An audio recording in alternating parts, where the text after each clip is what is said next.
Tonight on our show, Charlie Cox, the man without fear himself, Daredevil. I like to think of Matt as a little bit of an alcoholic. So he puts on the suit and doesn't know when he's going to get home. It could be 2 hours, it could be 4 days. And later, we visit with the king of collectibles, James Commissar. Batman, the real costume from the first season. It's holding the Shroud of Turin. Holy crap, what's next? A boss of mine from Heroes, who now runs Marvel TV, Jeph Loeb, is stopping by. Daredevil's a perfect example. You don't want him foggy running around the Daredevil costume. What? That was season 3 to me. All that and a lot more tonight on Geeking Out.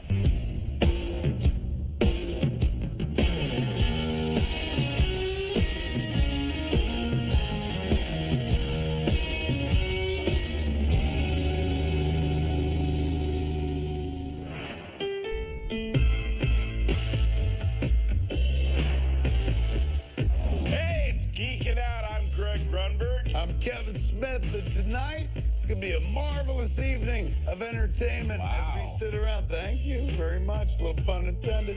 As we talk to the folks who are generating some of your most favorite Marvel television shows over on Netflix and elsewhere. And plus, we're just going to talk about comic books on TV in general. You watching a lot of comic books on TV? I'm watching, yes. Personally, I'm loving Daredevil and Jessica Jones. Jessica Jones, to me, it's so grounded, it's so real, it's so gritty, and I could see myself living in that world as opposed to another show that I actually really like and I'm watching, which is Gotham, but it's the end of the world. Like, there's not a real sort of situation in that world, but I want to watch that world. I can't get enough of it. It's not as identifiable, Gotham, as, say, the worlds that they depict in the Marvel Netflix shows. In Daredevil, Jessica Jones, Luke Cage is about to begin,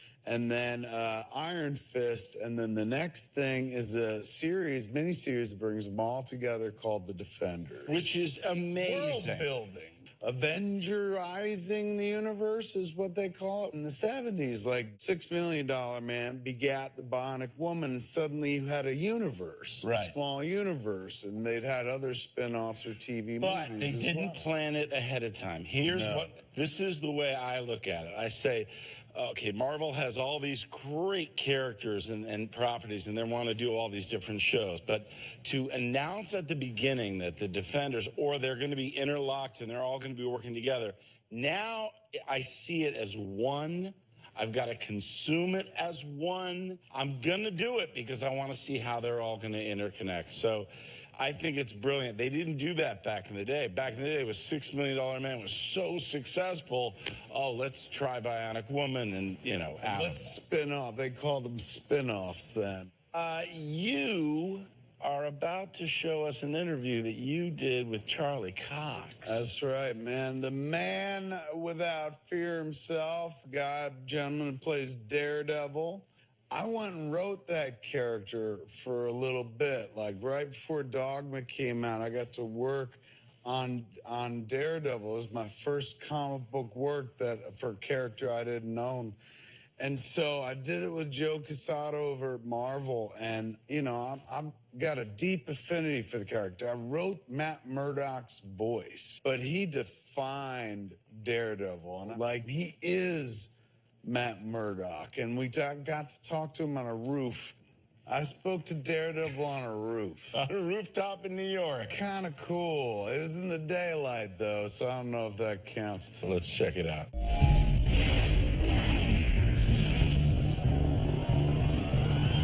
So I come to Daredevil not just as a longtime fan, but also as a guy who wrote the character at one point. When you watch the first episode of Daredevil, you put on Matt Murdock like a second skin. Were you familiar with the books? No, not at all. I was by then, but when I got the job, not at all. So they call you up, they're like, "We want you to play Daredevil." You're like, "Who's that? Which one is that?" Yeah, well, by the, Is he an Avenger? What is he then? Oh, Defender. That's pretty good. You know, in the period of time waiting for I guess I auditioned and then I had screen tests. Right. And it wasn't just you, dude. Think about it. It was a bunch of us, yeah. Well, the Marvel Universe begins with Iron Man, and Robert Downey Jr. was put through screen tests. Yeah. You know what I'm saying? So from the top down, they're apparently very sticky about who puts on the suit. That's one of the things that I get from being around the Marvel Cinematic Universe that I think is so brilliant, is that you really do feel like you're in a world where the most important people around are the characters. Yes. Who's more fun to play, Daredevil or Matt Murdock? I think from an actor's point of view, Matt Murdock. I would imagine, that's why. Because I think it's such a gift to an actor to be given all these kind of conflicting feelings and emotions and drives. You know, I like to think of Matt as a little bit of an alcoholic. So he puts on the suit and all bets are off, right? He doesn't know when he's going to get home. And it could be 2 hours, it could be 4 days. And I think Matt Murdock suffers from all the repercussions of what Daredevil does.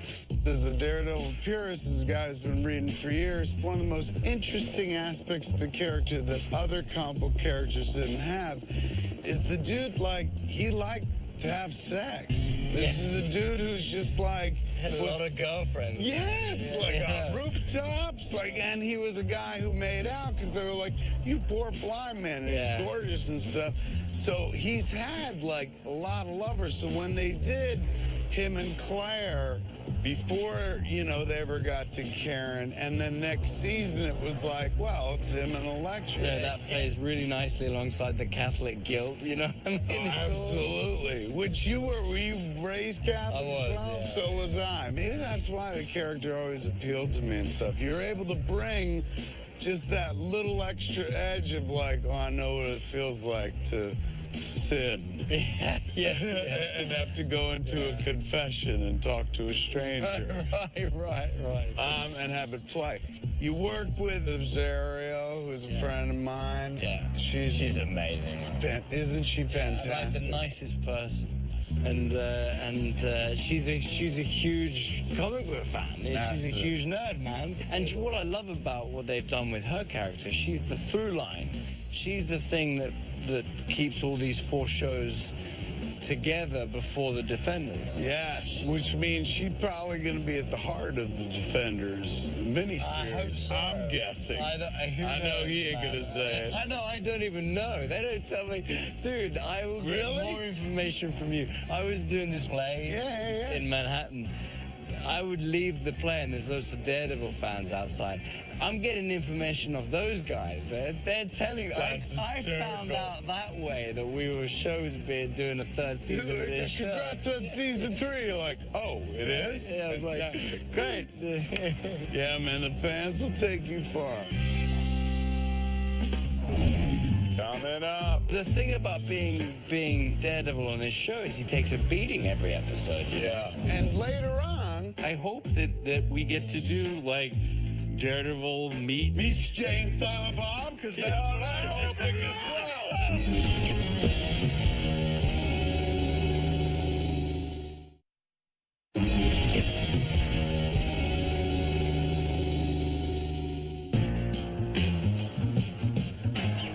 Which suit do you prefer? The black that you wore most of season 1, the makeshift suit, or the suit that played through most of season 2? The John Romano Jr. Is that what you guys call it? The JRJR? Yeah, kind That's of. what it is, man. It's from Man Without the Vigilante, but that's where it's from. That's really easy to wear. It's really easy to do the bathroom with, all that stuff, which is important. You have to think about that stuff. But the red suit is genuinely protects me. When you're doing these things, you're getting tagged. John Bernthal was kicking me in the stomach left, right, and center when we were doing those scenes. Yeah, man. So there was one scene that we did on a boat, a fight scene we did on a boat in season 2. The first move is I'm on the floor, he kicks me in the stomach. Right? Yeah. And I roll over, right? So first couple of times he's tagging me, and I'm like, I don't want to say anything, because as soon as you say anything, he's going to be thinking about it, and I want him to really enjoy it. I want us both of us generous to just be as in another it. performer. You're like, let him stay there. And then after like 3 or 4 times, I was like, dude, you gotta stop kicking me in the stomach, man. I can't breathe. It hurts. But you know, the thing about being Daredevil on this show is he takes a beating every episode. You know? Yeah, there are times in fight sequences where it's like I couldn't tell if you were a stunt guy. I have an amazing I can't even begin to talk about this without mentioning Phil Silvera and Chris Brewster. I mean, People those guys that are there on set. Yeah, Phil's the stunt coordinator, and Chris is the world champion martial artist who is my stunt double. Yeah. So what about the hallway fights? So season 1, that required a huge amount of choreography. So that is predominantly Chris, and I'm still learning at this point. Like, and how do they swamp you in? Because it's when you go in and out of the rooms. Absolutely seamless. You know, I didn't get to do as much as I wanted to. I come in at the beginning. I do the whole thing with the door, and then the door opens, I throw a punch and a kick, and the guy goes flying. You go the through, door shuts. The door comes closed behind and then the guy comes flying through the door, and that was Chris coming out. He takes over for a little while. Yeah, and I remember it going in like the first or second take, throwing the kick, doing the punch, and hitting the pole, one of the poles with my finger, and like injuring myself. So after this dude's doing the hard work, you're like, ow. Yeah. Can't tell anyone because he's doing, you know, a 7-minute fight scene, basically. Right. But the second season, the one that goes down the stairwell. Amazing stairwell fight sequence, which is like the action highlight almost of season 2 until you get into the prison. Fight. A lot of that is me, and there's 2 reasons for that. One is because it's a fake one-shot, so there's lots of morphing. Put together. Yes. It was nice that, you know, a year later I was able to do much more of it. You know, I'd kind of learned more, and I trained more, and all that kind of stuff. So we've been sitting here talking to you, and this is what you sound like, but on the show, you're flat out. You sound like a kid raised in the kitchen. Yeah. How difficult is it to switch from one accent to the other? So, really, for me, really, really hard. Really? Yeah.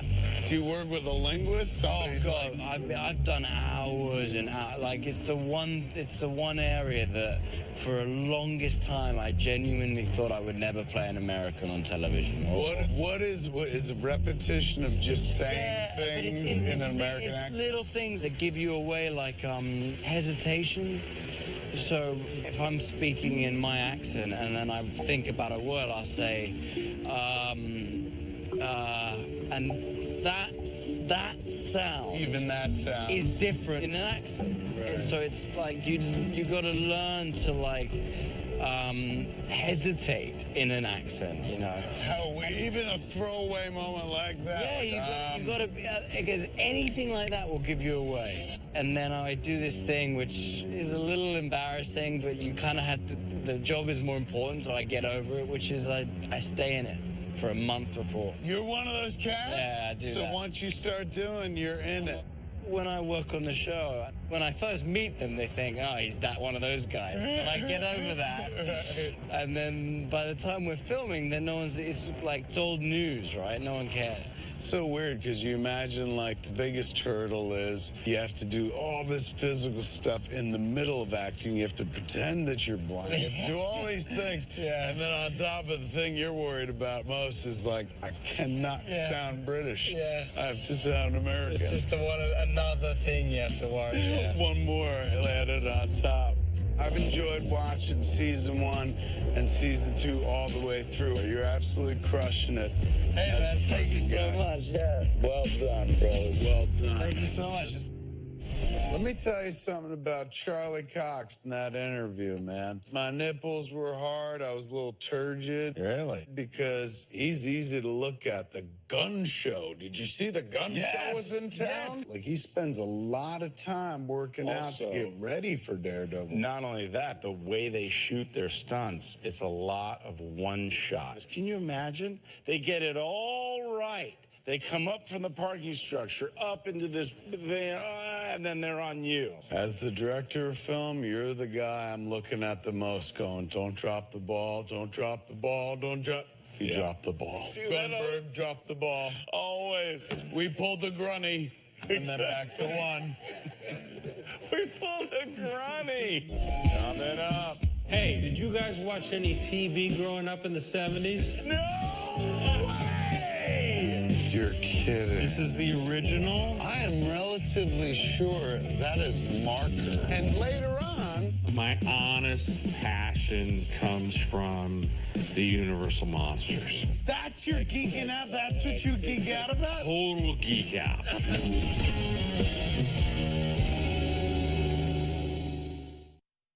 There's a way to build a universe where clearly you go in with a plan like they did over at Marvel. The DC universe, instead of building singly, they bring them all together first and then they'll all get separated. Okay, but what about TV and film, the two divisions? Are they talking? Never. Never. It's so strange. Isn't that weird? Except here, I'll give you this much. Over at Marvel, there's a little more contact. And as much as we saw Agents of S.H.I.E.L.D., the TV show affected by the events of Captain America 2, The Winter Soldier. Yeah. But over at the Warner Brothers side, not whatsoever. Zack Snyder was very clear about wanting to hire a brand new Flash, even though the CW has an insanely popular Flash played by Grant Gustin. They wanted to bring their own Ezra Miller in to become the new Barry Allen. And a lot of people question that wisdom because, like, you got a fan base for this actor and this character. Just bring that fan base to the table in the movies, man. Like, people are loyal. If you're following every episode of that show, you'd follow him right to the cinema. Exactly.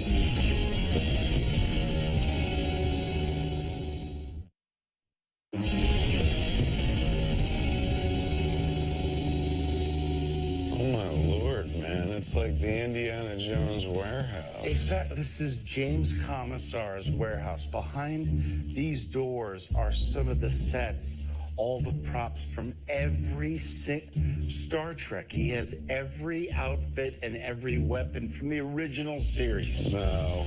And James has been collecting longer than anybody else. It's become art, fine art, and he is the number one guy in the collector world. I want to meet him. Let's go meet him right now. Ladies and gentlemen, James Commissar. Kevin, you're here, man. Heck of a space, Nice to meet man. you. Grunny, bring it in. We've known each other literally for 25 years. Yeah. We all thought crazy at the beginning. We were like, what are you doing? And it seems insane Right.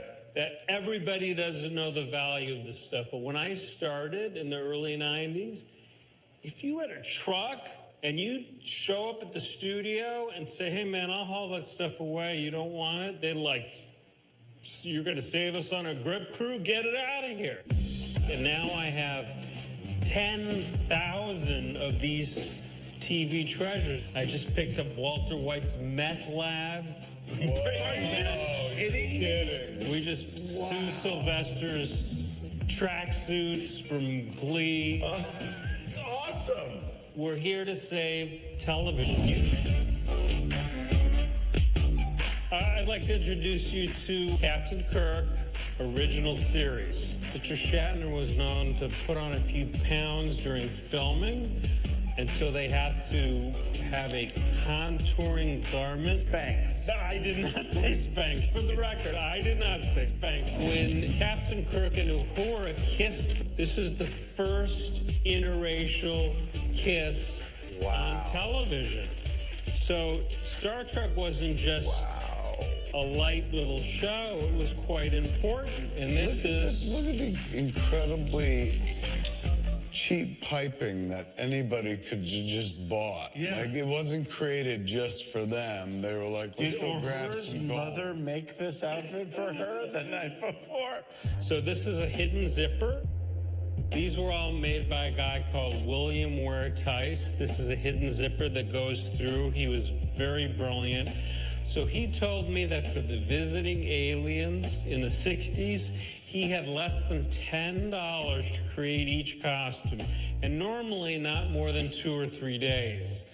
So it's one thing to look at this and go, wow, this design-wise, this is amazing.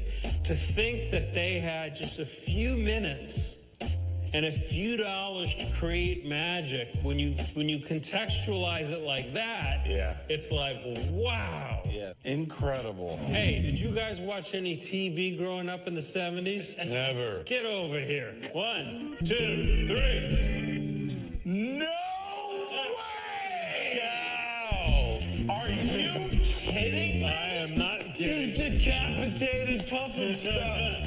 It's incredible. It's beautiful. It's just as a piece of sculpture. How proud as a geek fan that, like, when I was a kid, you'd go to a Revolutionary War Museum in Philadelphia and they'd be preserving costumes of Minutemen and whatnot. We've aggregated to this, where it's like, we gotta save Puffin Stuff's suit. It's the greatest. Because, by the way, this is what shaped me into who I am today. This is where I store the costumes. Batman. This is the real deal? This is the real costume from the first season. Riddler's jacket? I am relatively sure that is marker.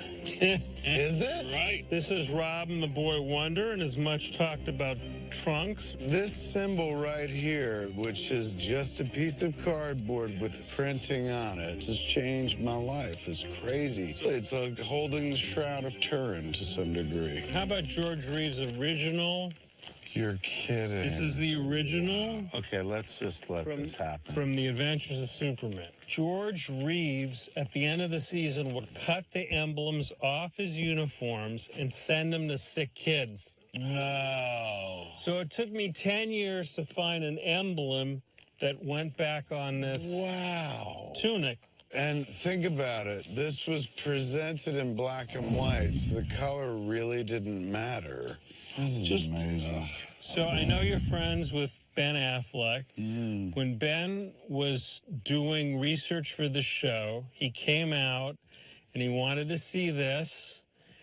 And he said to me, I've never told this to anybody, he said, can I try it on? And I said, well, we don't really do that here.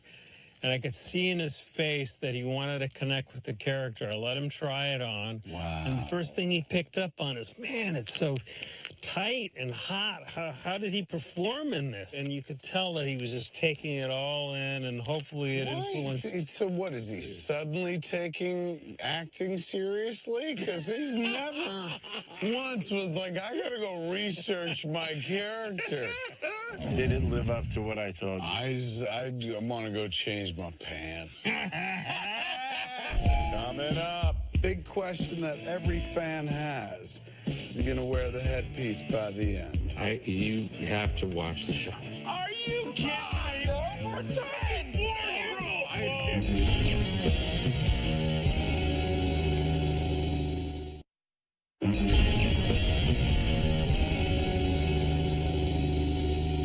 Hey, welcome back to Geeking Out. Look, when we got the opportunity to do this show, there was one guy that I knew I wanted to, well, two.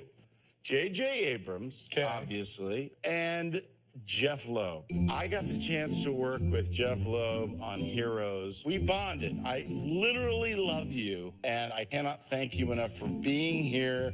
And why was I not put in tights on Heroes? Let's just start there. It's not over. You're still going to put me in tights. You never know.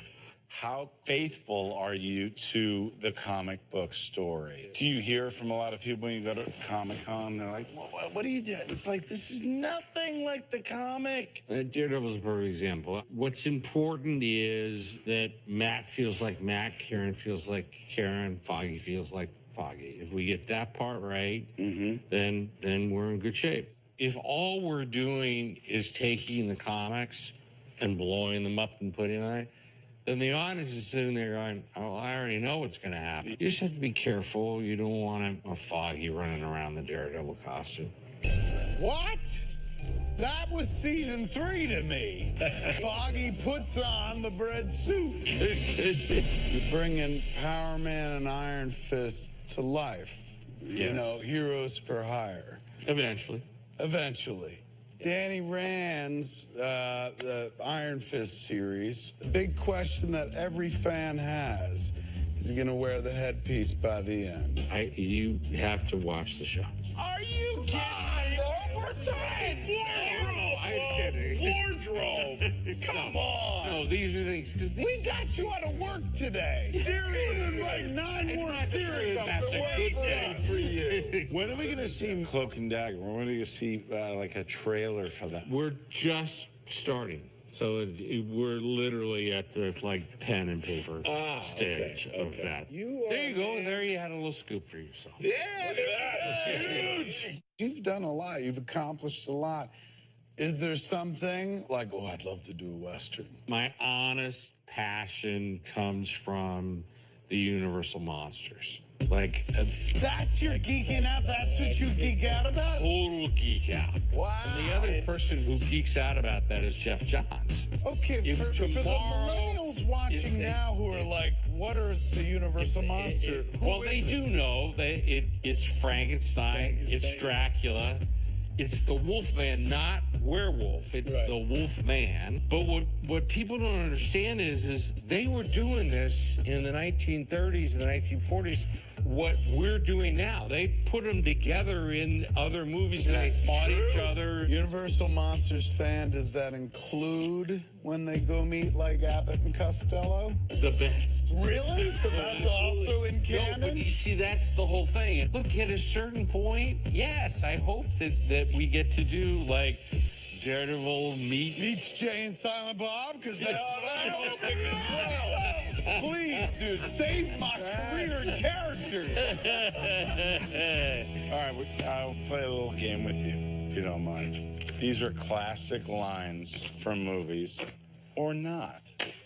It's either real or fake. Oh, the idea here is the birth of the cheesy one-liner usually comes from the Stallone, Schwarzenegger, are most people credited to. Right. Yes. You wrote Commando. Commando is one of those movies, has cheesy lines in it. I worked with Arnold twice, working for Arnold. It's the same scene. Arnold walks in, knows something's wrong, takes his gun, shoots it in the ceiling, and all of a sudden a guy falls out of the ceiling, and he looks down and he goes, "Thanks for dropping by." To me, the quintessential Arnold Schwarzenegger scene. Absolutely. As long as you put that scene in, you're fine. All right, here we go. Rest in pieces. God, that sounds right. That's a good I one, like right? that one. I have no idea what it is. Okay, but you think it's real or do you think it's fake? I do. That's a good one, right? Yeah. That's Barney Ross, Stallone in Expendables. This was easy. Get off my plane. That's Nick Cage. No! No! Harrison Ford, Air Force One. It's really no frankly, my dear, I don't give a damn. I know. Get off my Get off plane my is plane. like something that a steward says to you as you get off my plane.